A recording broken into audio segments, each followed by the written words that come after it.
Good morning. We are extremely pleased that you are here. It is good to come together for the purpose of co-creating.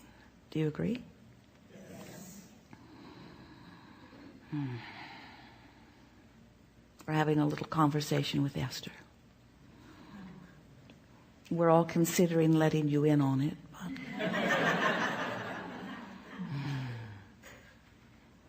You are knowing what you are wanting. Yes. You are enjoying the expansion of your desire. Yes. You like the way contrast helps you to focus.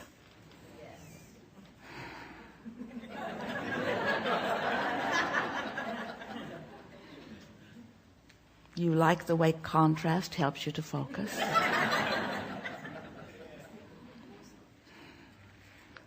You like the way contrast helps you to focus.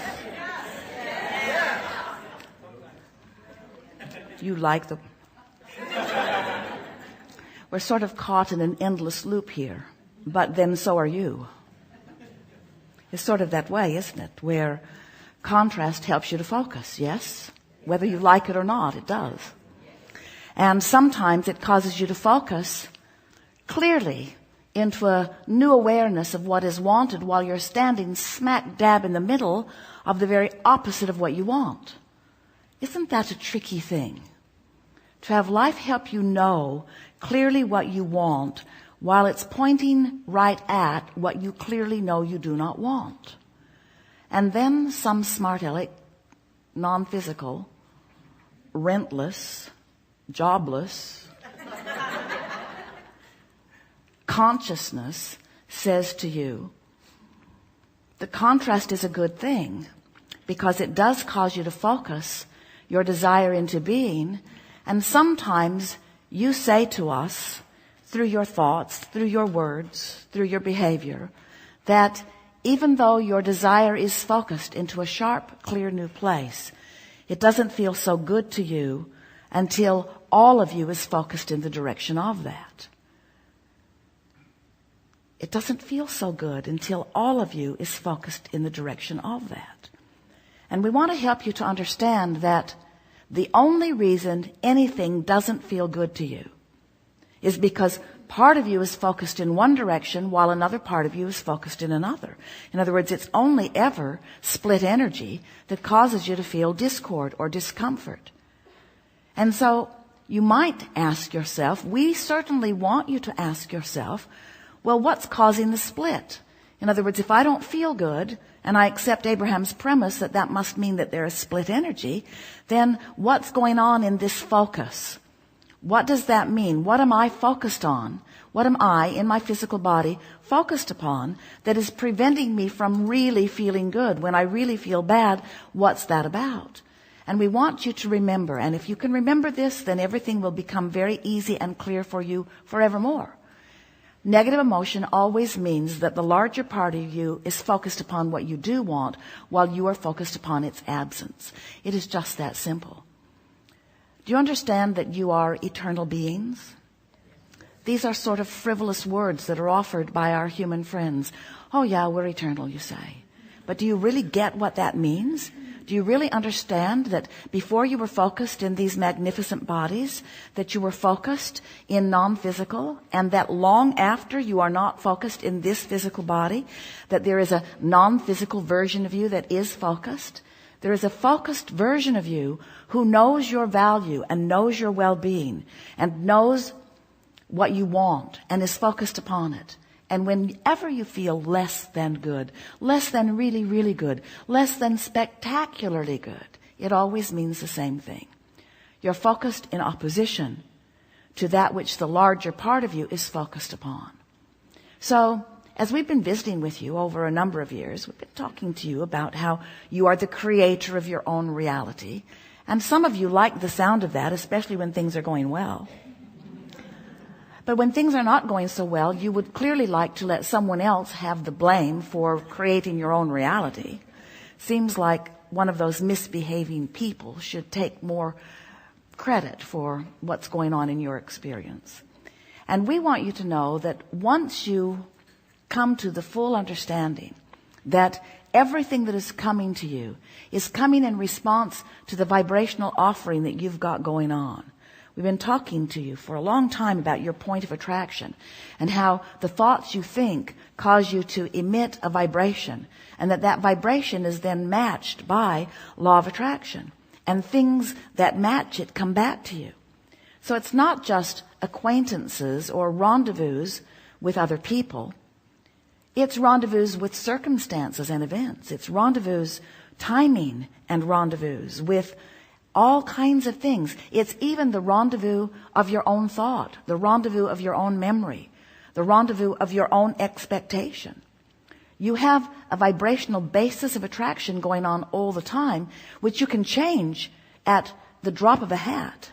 You can change it on a whim. You can change it with small intent or large intent. You have control over what your point of attraction is because you have control over what you focus upon. But you've got to know that you have that control, and we know that for many of you it means you have to know that there's a reason to go to the trouble of it. We play with you because we know that when you get hold of your vibrational output, then you've got control of everything that comes into your experience. And we know that getting control of your vibrational output simply means training yourself bit by bit to thoughts that feel better and better until that's your habit, that's your vibrational habit, until what comes to you comes in response to that better feeling thought and that better feeling thought, until you have this train of better feeling thoughts, until you have this habit of better feeling thoughts. A belief is only a thought you keep thinking, yes? And so you have habits of thought. But for most humans, your habit of thought follows what you are observing. And you have put yourselves into such a wide spectrum of observable things. You have the ability to observe worldwide. You have the ability to observe specifically worldwide. You have the ability to be involved with so many people. Are you amazed at your ability to get deep into the lives of lots of people simultaneously? Facebook has really helped you out in that regard. You have the ability to know so many specific things about so many specific things that your vibration has the potential of being scattered all over the place. And every time you focus on anything, you set up a vibrational pattern that brings more like it and more like it and more like it, until before you know it, you are surrounded with the evidence of your patterns of thought, and that evidence makes you believe, because there's evidence that things are the way they are. And most are not realizing that things are only the way they are because of your patterns of thought. And you have the ability to develop the pattern of thought that you choose. You do not have to develop your patterns of thought in response to what is around you. We know that if you were observing in general terms, your patterns of thought would serve you extremely well. And the more specific you get as you focus, the more specific the comeback is, the more specific the law of attraction brings details to you. The more specifically you focus, the more specifically things fill in. And so in order to explain this point of attraction, we are talking to you about this vibrational standpoint, this vibrational basis. And we are calling it a vibrational grid. There are lots of words that could be used to explain it. But the point that we really want to establish, the point that we really want you to focus upon, is that you are vibration more than you are anything else. And it is your vibrational offering that causes everything that comes into focus to be. So everything about your body, everything about your acquaintances, everything about the way you move through life, everything about the way everything touches you is about your vibrational offering, over which you have complete control, but usually don't exercise it all that well. Most people are offering most of their vibration in response to what they are observing, and they are not all that particular about what they are observing. So for most, it sort of goes like this. You see something, you have an emotional response to it. That emotional response brings more like it, which you have another emotional response to, which brings more like it, which you have another emotional response to. And these emotional responses are only indicators of vibrational standpoint, vibrational stance. So when you decide that you want to exercise more control over your vibrational standpoint, if we were standing in your physical shoes, the way we would go about it is we would decide that we would approach it from an emotional basis rather than from a thought basis. So as we began here today, we said to you, do you like the way contrast causes you to focus? Now we want to say to you, do you like the way you are able to feel within the contrast that surrounds you? That's a much more productive way of putting it to you. Do you like the way you are able to feel living in the contrast that surrounds you? And if the answer to that is yes, then that means you're focused in a way that you're not contradicting the vibration of who you really are. So you're in alignment much of the time with who you are. So you're tuned in, tapped in, turned on, and your point of attraction is wonderful because you have the leverage of source energy, you have the leverage of all that you call good right there offering a vibration with you. And when you are in that vibrational patterning, only good things can come to you. Did we get your attention at all about that? Do you know that you can control your point of attraction? Do you know that you can control the way you feel? Well, if you know that, then you know everything. And so you know everything. That's all there is to know. Once you know that, you've got it figured out. Then the rest of it is just exercising the knowledge that you know until you're really sort of good at it.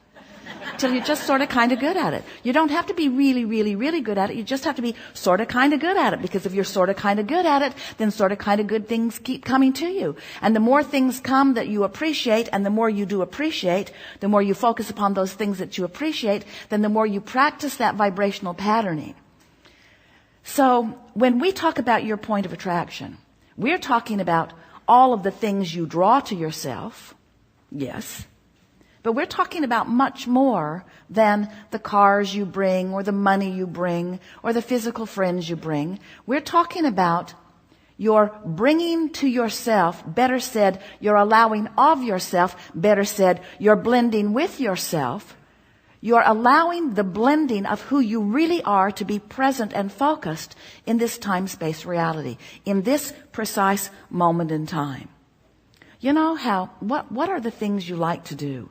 Do you like to go to concerts where music moves you? Do you like to put your headphones on and just walk and listen? Do you like to go to comedy clubs, or do you like to walk through gardens? Do you like to be with children? What are the things that ring your bells the most? Because when you think of the things, those instances in life, those high points, you were standing at the top of a mountain. Maybe you climbed up it for a little while. Maybe it took you an hour. Maybe it took you 2 hours. Maybe it took you a few days. But when you climbed up there and looked over that edge and saw what you saw and felt that exhilaration, have you ever done that, or have you just seen the movie? Well, in either case, when you feel that exhilaration, when you feel those high peak moments, we want you to understand that that is the way you intended to live, moment by moment, hour by hour, day by day, in this physical life experience. You didn't plan on coming and just sort of grinding it out and occasionally carving out a day off where you could go do something fun. That was not your plan. It was your plan to be so presently focused in the variety that surrounds you that the variety would inspire you to clarity of desire. And it was your intention to guide your attention appreciatively upon the new ideas that were born within you continually, in order to allow the full point of view from the full source within you to be present in your moment with you. Not just an occasional peak moment, but a constant peak moment of blending and alignment. You use words like clarity. Do you know what clarity is? Clarity is source thinking with you and you knowing the thought of source. That's clarity. Do you know what humor is? It's you enjoying the spontaneousness of the moment and source enjoying it with you, and you being so on the wavelength of it, that the depth and breadth of this insight is so significant that the wholeness of who you are is having the moment in time.